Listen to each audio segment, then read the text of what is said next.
وواعدنا موسى 30 ليلة وأتممناها ب10 فتم ميقات ربه 40 ليلة.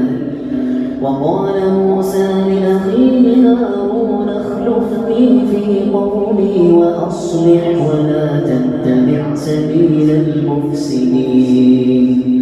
ولما جاء موسى لميقاتنا وكلمه ربه قال رب أرني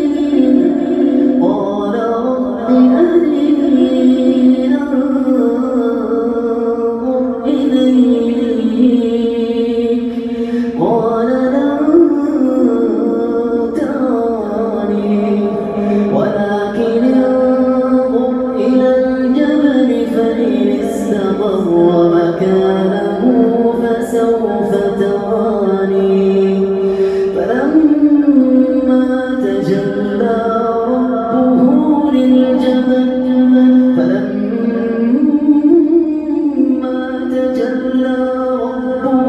للجبل جعله دكا وخر موسى صعقا.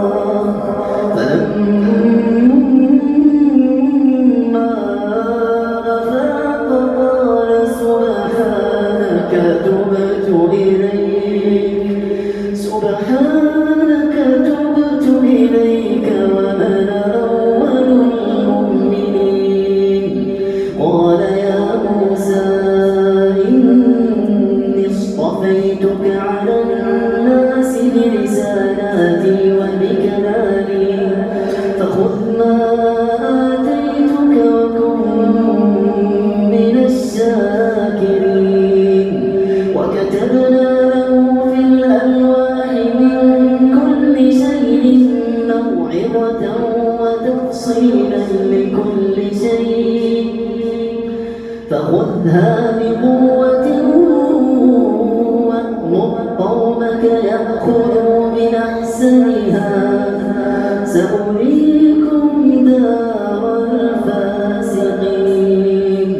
سأصرف عن آياتي الذين يتكبرون في الأرض بغير الحق وإن يروا كل آية لا يؤمنوا بها وإن يروا سبيل الرشد لا يتخذوه سبيلا وإن يروا سبيل الغي يتخذوه سبيلا.